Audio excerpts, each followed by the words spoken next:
So I'm working on a new PDF.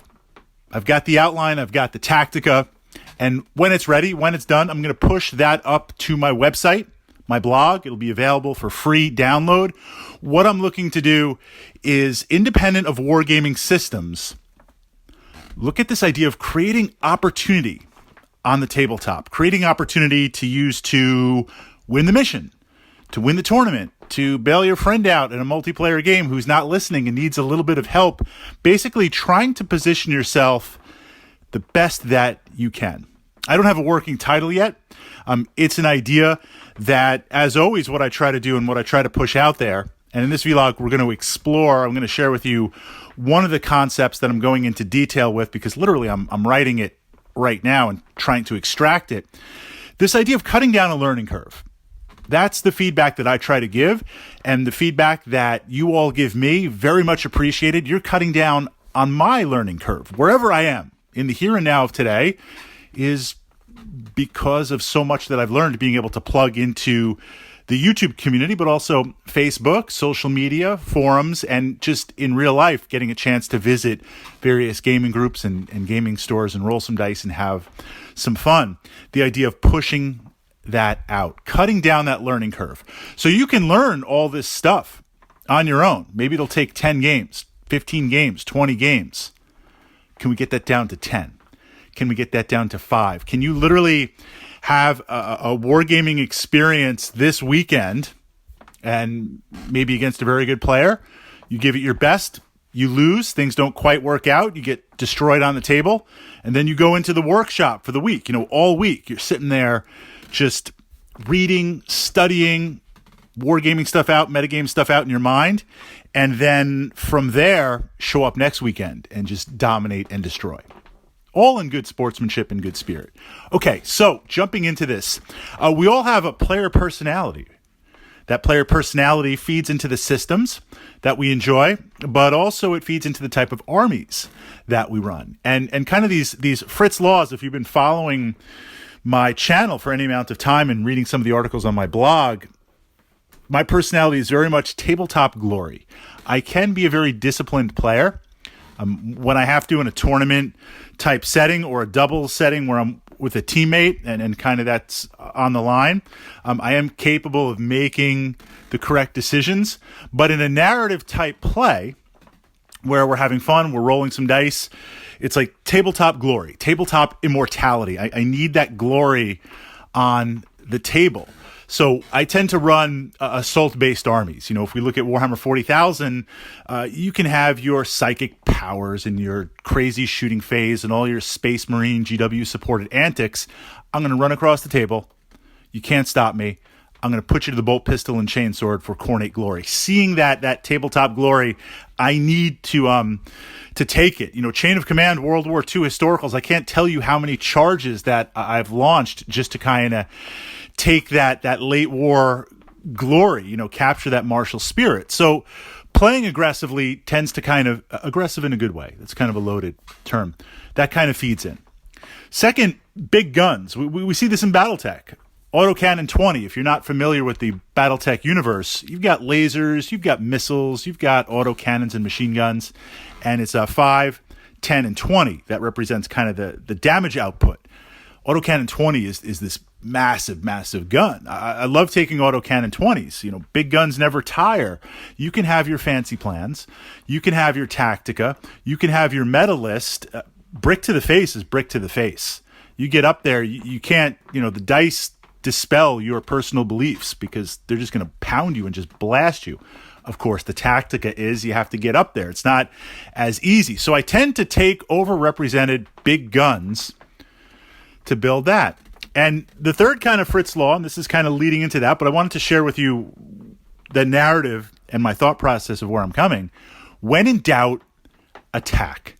When in doubt, attack. You don't know what to do. You're not really sure. You know what the mission is. You got to capture some point of the board, but you don't quite know how to do it. Full attack.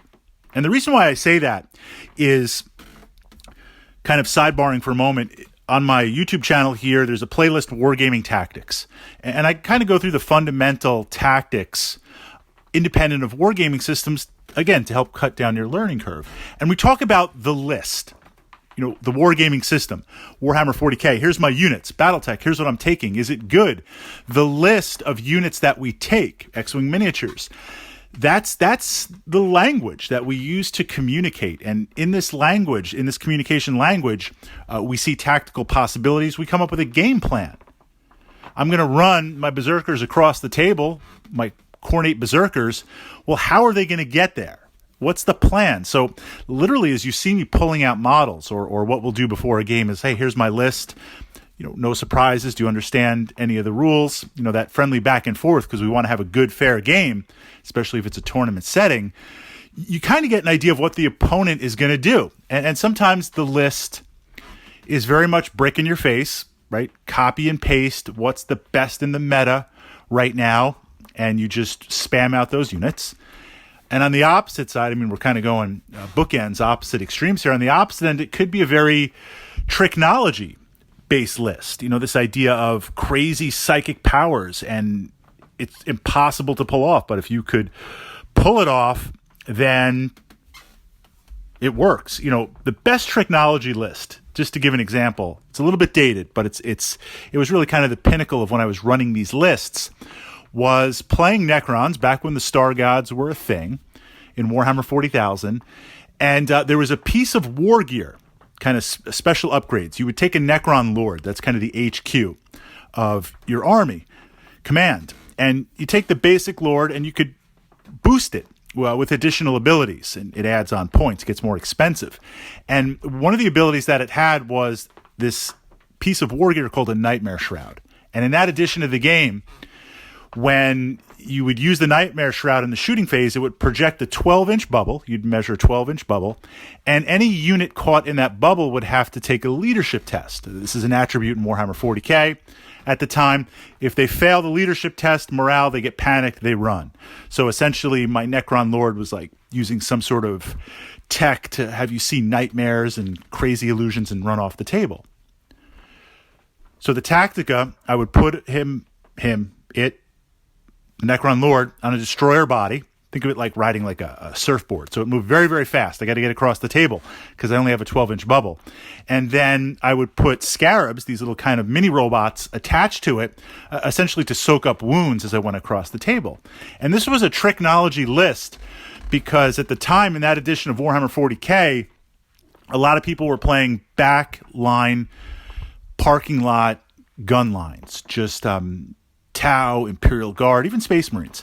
Just Space Wolves at the time could take tons and tons of missiles and las plas and all this crazy stuff. And just cats would like set their army up on the back line and just pound you. And just pound you and roll lots of dice. Again, big guns never tire. It was a copy and paste list. But there was this idea like they're like the tabletop general of the century. No, you're exploiting a meta, and nothing wrong with that. So I wanted to go against the meta. And I would show up to tournaments with Necrons, which were very weak at the time. Not Cron players today. This is like the golden age of Cron players. I've got so much stuff I'm building that I'm going to be rolling out, we're going to be talking about, but that is a tomb project for another time. So my Lord would run across, fly across, surf across the table, pop off the Nightmare Shroud, and just on the raw numbers, you have 10, 15, 20 units on literally the back plane, the back edge of the table. If you fail leadership, you're running off the table and that unit's gone. And I would just dismantle armies. So I say that because sometimes this idea of technology in a list, you'll look and you won't really see anything of note, or you're trying to get an idea of what the opponent's going to do. And it requires a lot of things to line up to work perfectly. But this idea of the list is going to give you some sort of battle plan. Now, sometimes when now we lay on the tabletop, this leads into when in doubt, attack. Your opponent, and you start playing the game. Turn 1, turn 2, a little bit of skirmish back and forth, take a couple of losses, you inflict a couple of losses, but you're really not sure what they're going to do. You're really not sure, is this a real attack? Are they kind of massing up on the flank to do something? Are they advancing their mechs? Are they going to commit? What's going on? Those mechs that they've advanced to the center, are they going to attack, or is that to kind of block and shut down the midfield so this way they could roll their long-range missile carriers into a better position? Like, there's a lot of things unknown. And we see this idea of an active versus passive player. Another fantastic article that I posted on my blog. Being a passive player, and this is just terminology, my own terminology, you're going to fill in your own. Being a passive player is challenging because you're always one step behind. If I'm sitting there, and I'm not saying don't analyze, I'm not saying don't think. Think on your opponent's turn. So when it's your turn, you're ready to go, because you want to give your opponent less time to think. We'll talk about that too a little bit. Thinking in wargaming, strategizing, when to do it, how to do it.